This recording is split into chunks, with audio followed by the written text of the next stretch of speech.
apologize not to be with you today. I hope that I will be able to go next time. And thank you to give me the opportunity to present you this work. So the composite materials are more and more increased for answering to societal issues. Obviously, they are used in the wide field of transportation to lighten the structural part and to find a good ratio between performances and cost and performances and processes time cycle. So composite materials also contribute in the energy field with the processing of windmills towers and blades or photovoltaic panels, or also in the building construction in insulation. And composite materials can also be used in bioengineering for processing prosthetic leg, for example. So many examples in the different industrial sectors use fiber reinforced composite, polymer composite. And the composites are also materials with a low environmental footprint, since structural parts in composites are lightweight and so reduce the CO2 emissions. Composites are also used for repairing the concrete structure, for example, and so contribute to environment societal issues.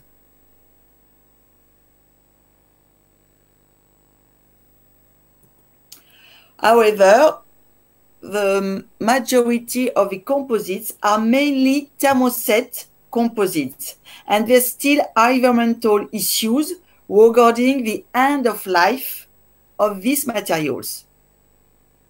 Nowadays, thermoplastic composite could be a major alternative to conventional thermoset-based one used for structural applications.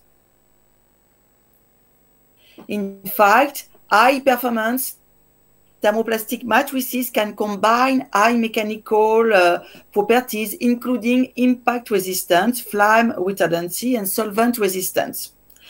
Unlike thermosets, they also respond to environmental issues because of their room temperature storage, their high recyclability, and their short production process. But there is a drawback. Thermoplastic polymers display a high viscosity, unlike thermoset, on which impact the processing conditions and the composite final cost. So, the commingled hybrid fibers mean an alternative to this issue. The mixture between thermoplastic fiber and reinforced fibers, glass fiber, carbon fibers, or basalt fibers, allow to get an homogeneous distribution of matrix and reinforced fibers. The processing time can be optimized, and the time is shorter if the matrix is well distributed. Following the quality of commingling.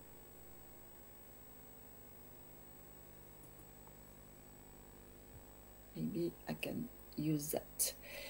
So, interface appears as a key parameter governing the composite properties. And so, a macro-scale approach can be developed to well investigate the quality of interfaces by investigating the wettability, the topography of fiber, the surface chemical analysis in relationship with the adhesion properties at interface scale and composite scale. So this is the content of my talk. First, I will describe the material that I use in this study.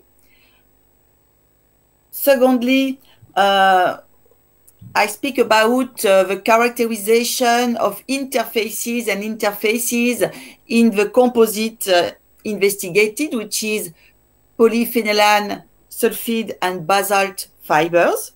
And the last point will show how to optimize these interfacial properties.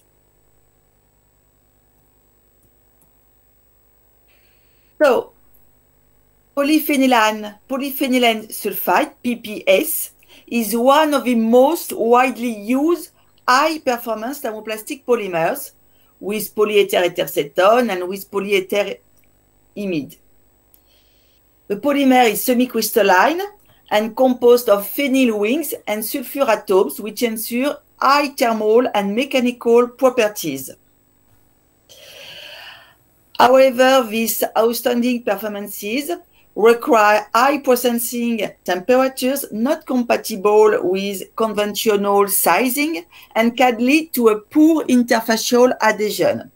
In this study, we use PPS under three states. First one is the pellet.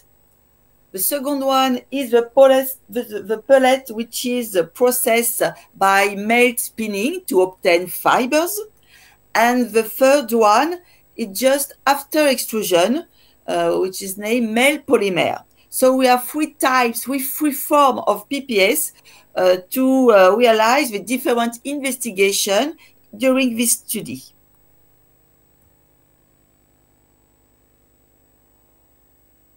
And basalt is a rock resulting from the cooling of molten volcanic rocks, and it provides from basaltic ore from France. And basalt fibers show features very close to glass fiber ones, since they are made from silicon oxide. So we can modify basalt fibers by a covalent grafting with organosilane. And in this study, two types of basalt fibers were supplied by Isomatex Society with two types of sizing. One sizing which is compatible with thermoplastic matrix, which is dedicated to polyamide, and the second one, which is more dedicated to thermoset matrix and with a sizing based on epoxy. So the basalt fibers were associated with PPS fiber by a air commingling process with a content of basalt fibers about 60%. And the sizing nature has a clear impact on the commingling quality, as you can see on this picture. In the case of polyamide sizing, which is the first picture, the picture above, no intimate mixture is observed, whereas the picture below shows a good distribution of basalt fiber with epoxy sizing. So this is good in the second case. And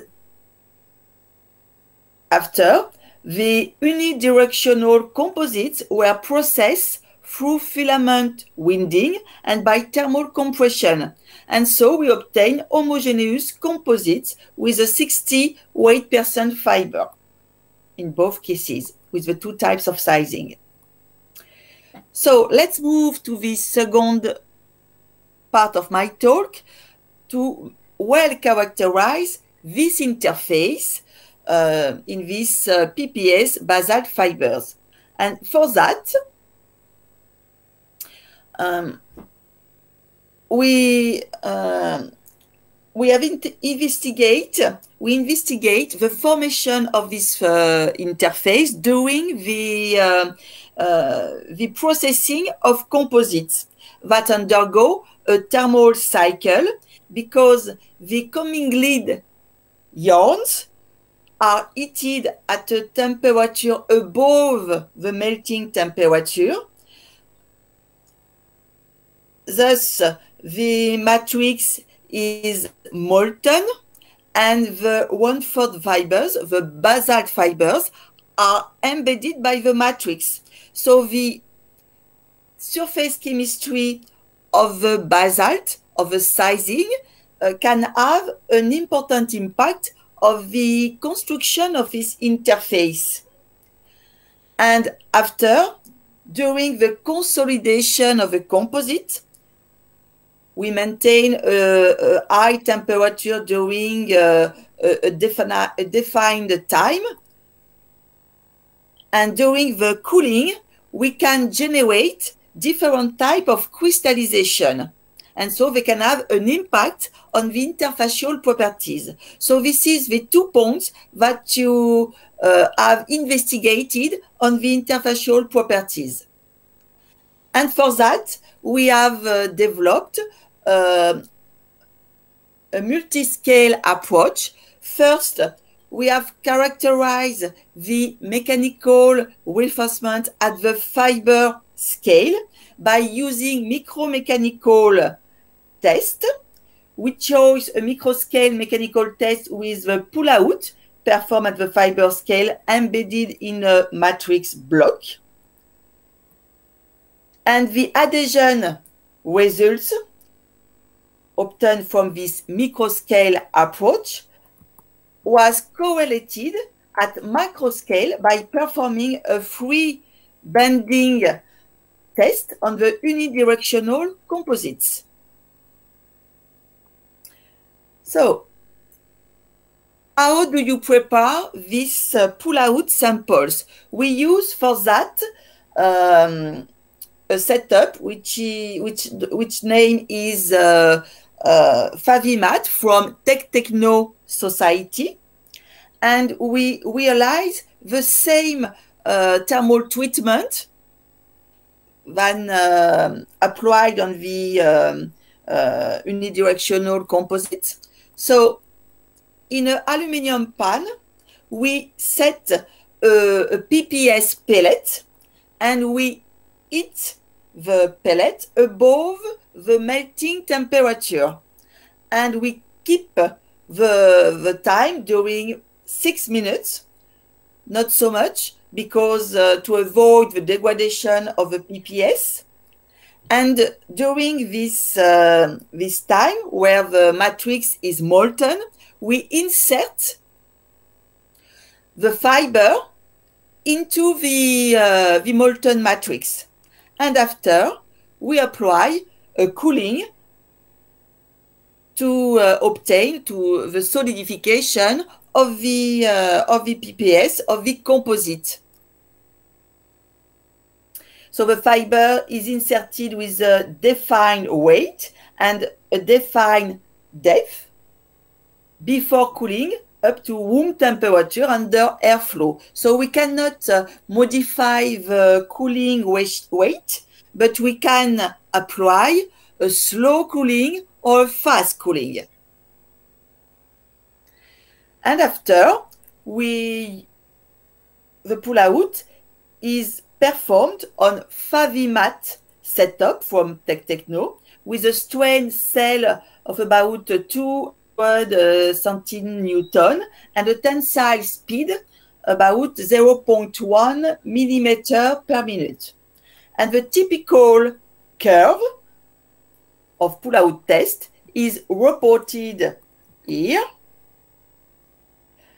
And many models exist in the literature to better interpret this data. The most of them assume a quite elastic behavior, which is not the case for thermoplastic matrix, but we make an assumption, and the interfacial shear strength is calculated according to these following relationships. Taking into account the maximum value of this strength considered as a constant during the elastic deformation. And we cannot compare with the data of literature because they don't exist in literature for the moment, but you can have a comparison with the glass fiber and PPS matrix. So the 3 points bending trials are then carried out to measure the interlaminar shear strength on unidirectional composites at macro scale to make a correlation between micro and macro scale. So first, give a look to the basalt fiber surface chemistry. So we have fiber with rather smooth topography, but we can see some coating, which correspond to the sizing. And two types of sizing are studied. So the sizing formulation is very complex. They contain an organocylane, which is responsible for covalent grafting, bonding the fiber to the matrix. And the sizing also contains a film former, which is a polymer able to be either reactive or miscible towards the matrix. And other small additives are added to the sizing, lubricant, surfactant, and antistatic, and so on. And the TGA analysis can determine the sizing content, which is higher for the basalt fiber covered with the sizing polyamide, unlike sizing epoxy, which is more thinner on the surface, on the basalt surface. Okay. To have a better understanding of this sizing, we can also make some extraction with Soxley to extract the non-grafted sizing, and particularly the film former. And an infrared analysis was carried out on extracted sizing. The chemical groups identified on infrared spectra show that the sizing is based on epoxysilane and aminosilane, but also we have a film former, which is taking into account the chemical groups identified by infrared spectroscopy, is whether a polyamide or polyurethane bonding. Whereas if we look the other sizing of the second fiber, the sizing seems rather to be made from an epoxysilane. S'il vous plaît. Oui. Yannick, Yes. donc il me semble que la diapo est figée. Je ne sais pas si vous pouvez la redynamiser. Ok. Merci Amar. Alors, toc, toc.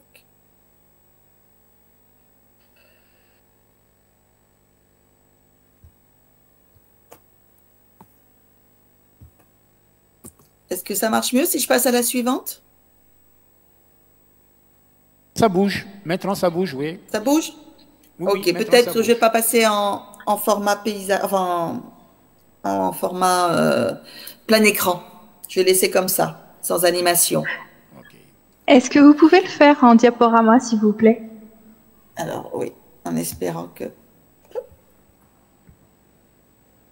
Okay, so I was in the second case of the epoxy of the basalt fiber with the epoxy sizing, and from the infrared spectra we can see the characteristic group of the epoxysilane, and also we can see some bonds characteristic of phenylene group and epoxysilane, which correspond to the unsaturated polyester as a film former. Okay, so we have identified the chemical nature of the sizing of the both basalt fibers, right? So look the impact of this different chemistry of the interfacial shear strengths that you have measured with pull-out, and we can see that the interfacial shear strength, the interfacial resistance, is strongly dependent on the fiber surface chemistry, since we have a better value with the sizing, with epoxy sizing, unlike to polyamide sizing. And if we remove the sizing by pyrolysis, we have a decrease of the interfacial resistance. So the sizing based on epoxy silane combined with unsaturated polyester former film leads to the highest adhesion, and this chemistry of surface is more relevant for designing a resistant interface with PPS and its reactive function at the end of chains.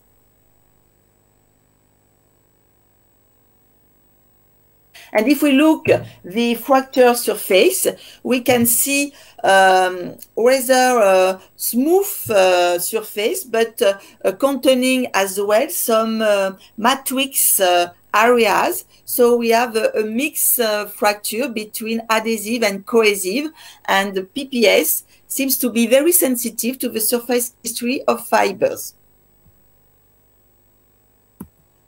So we can also realize the tensile test on composites, and we obtain the same conclusion.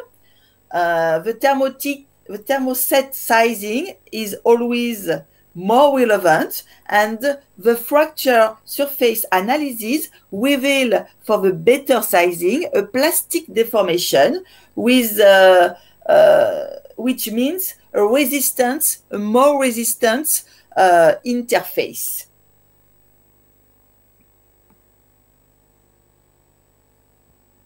So we can imagine a mechanism that applied at interface between the sizing of the basalt covered with the polyamide sizing. We can have some an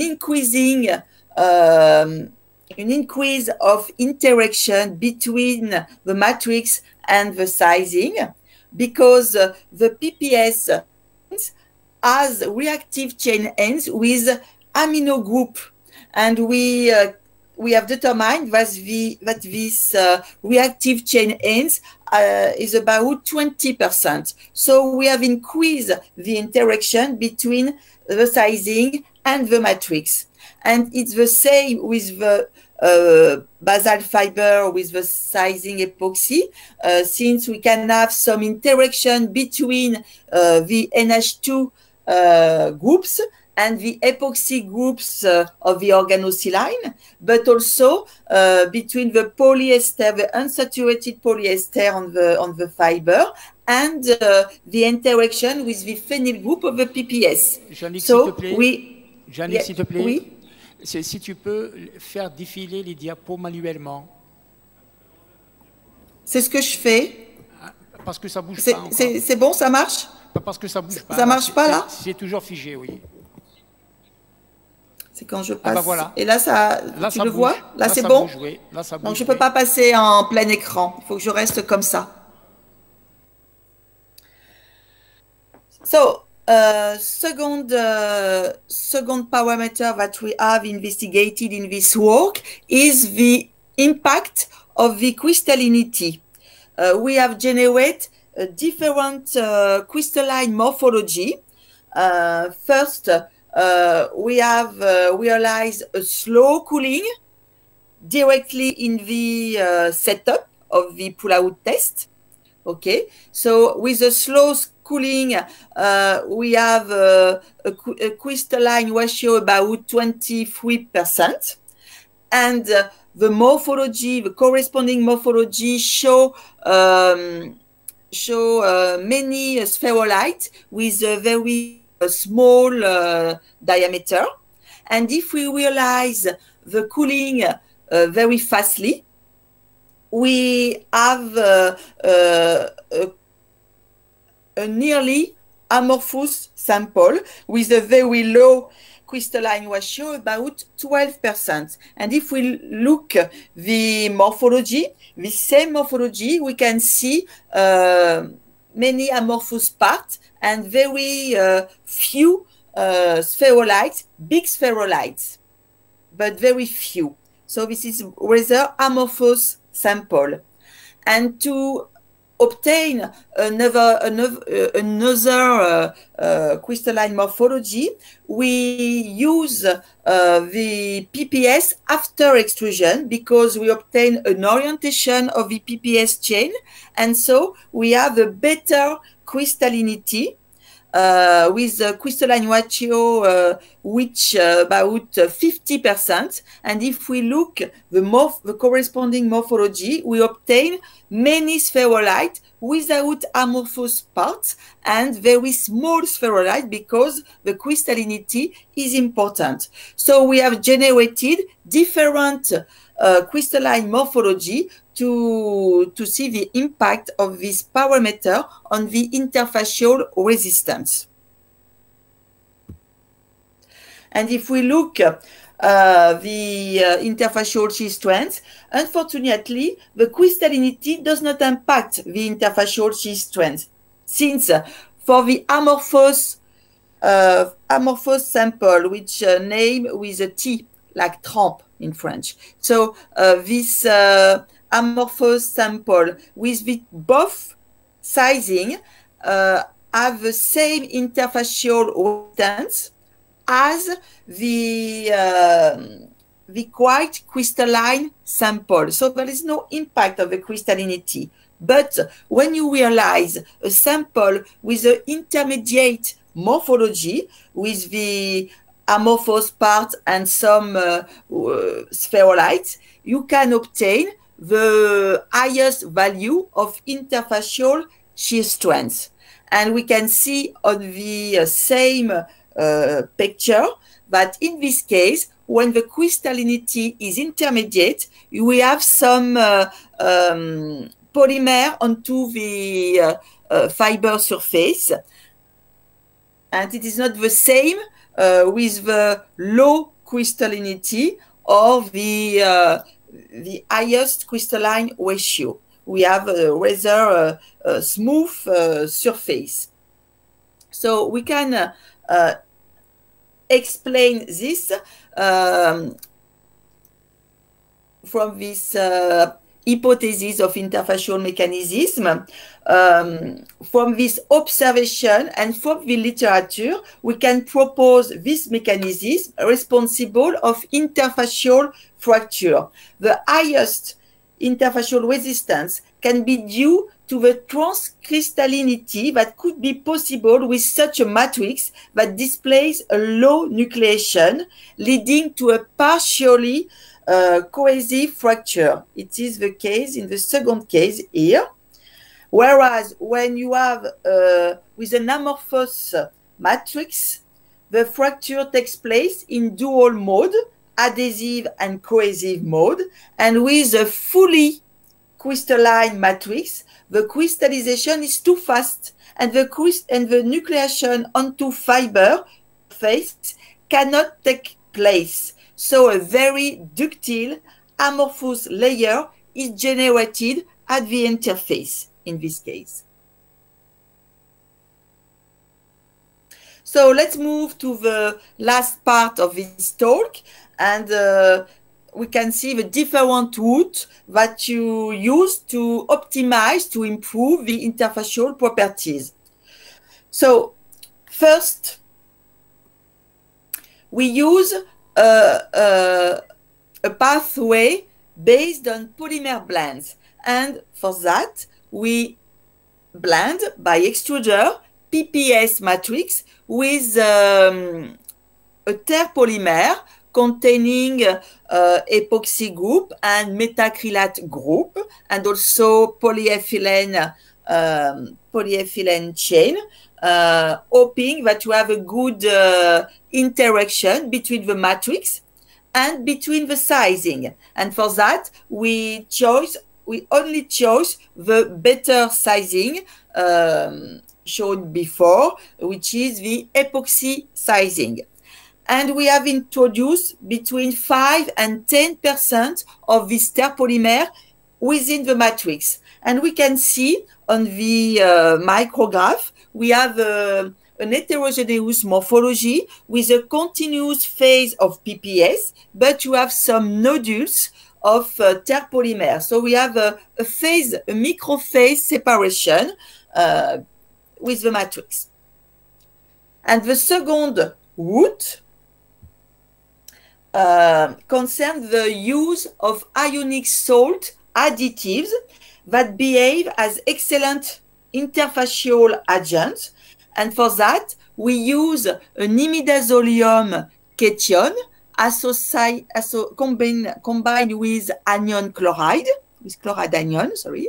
And the imidazolium is also functionalized with 2 phenylaine group and 2 carboxylic acid group, which is able to react with the PPS and with the sizing of the fiber. So this ionic salt is reactive, and we also chose another salt which is not reactive, based on imidazolium associated with the trifluorosulfonimide, which is TFSI anion. And we introduce into the matrix by extrusion only 5% of this ionic salt. On the same pictures, we can see also phase separation. We have some nodules, some aggregates of ionic liquid within the matrix. Never mind, we can see the influence of this compatibilizer agent on the interfacial shear strength. And in both cases, the modification of PPS with the terpolymer or with ionic salts leads to a strong enhancement of interfacial resistance and an increase of 22% with the terpolymer and an increase of about 40% of interfacial resistance can be obtained. So the coupling between the fiber surface and the terpolymer or the ionic liquid can explain this interfacial reinforcement. And if we look the fracture surface after pull-out, we can see that with the terpolymer, this one, or with the ionic salt,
Donc, je te remercie pour ta communication, très intéressante.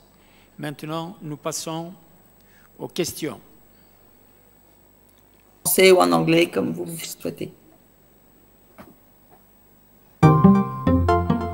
Et de préférence en anglais, bien évidemment. Voilà. Merci.